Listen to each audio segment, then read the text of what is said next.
I've been married to Sarah for 6 years, and for 5 of those, I thought I was the luckiest man alive. We had the house, the careers, and finally the news we'd been waiting for. Sarah was 6 months pregnant. But 3 months ago, my perfect life hit a wall during a Friday night that was supposed to be a simple celebration with the guys. Sarah had been at the bar with us for an hour, but she started feeling tired and went home early. That left me alone with our core friend group and her best friend, Mike. Mike has been the brother she never had since college. He was even going to be the godfather. We were 6 rounds in and Mike was way past his limit. He leaned over, slurring his words, and started reminiscing about a wild weekend in Chicago. I laughed and said, "Man, I've never even been to Chicago." Mike froze for a second, then smirked and whispered, right. Code word, leadership retreat. But seriously, that blue elevator in the boutique hotel? We were stuck for 3 hours because of a power outage. Best 3 hours of my life. We didn't even care when the lights came back on because that minibar was stocked, and Sarah? Well, she's always been a high-energy girl when she's trapped in a room. My blood turned to ice. Sarah had gone to a leadership retreat in Chicago last October. She told me she spent the whole weekend in boring seminars. I didn't punch him. I didn't scream. I just kept buying him drinks until he passed out, then I took his phone.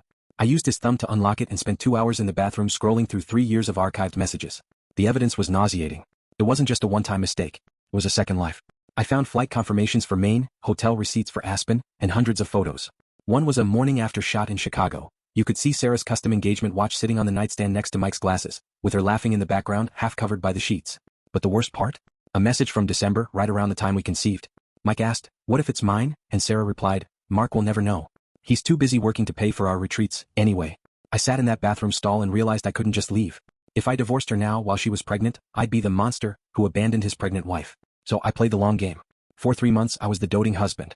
I rubbed her feet, I went to every ultrasound, and I even helped Mike pick out a crib for his godson.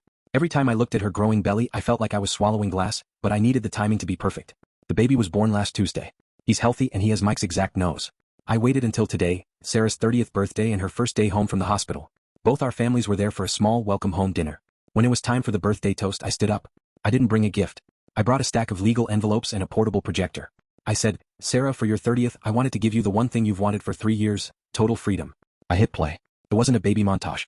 It was a slideshow of the hotel receipts, the Chicago elevator inside jokes from Mike's texts, and a court-ordered prenatal DNA test I'd managed to secure weeks prior that proved I wasn't the father. The room went deathly silent. Sarah's mother looked like she was having a heart attack. I handed Mike an envelope and said, "Since you're the father, I figured you'd want to start paying for the retreats yourself. The lease on this house is in my name, and the locks are being changed in 1 hour." I walked out of the house without looking back. Now Sarah's family is blowing up my phone, calling me evil for doing this to a woman who just gave birth. They say I've traumatized a newborn and ruined her life. Am I the jerk for waiting until the baby arrived to drop the bomb?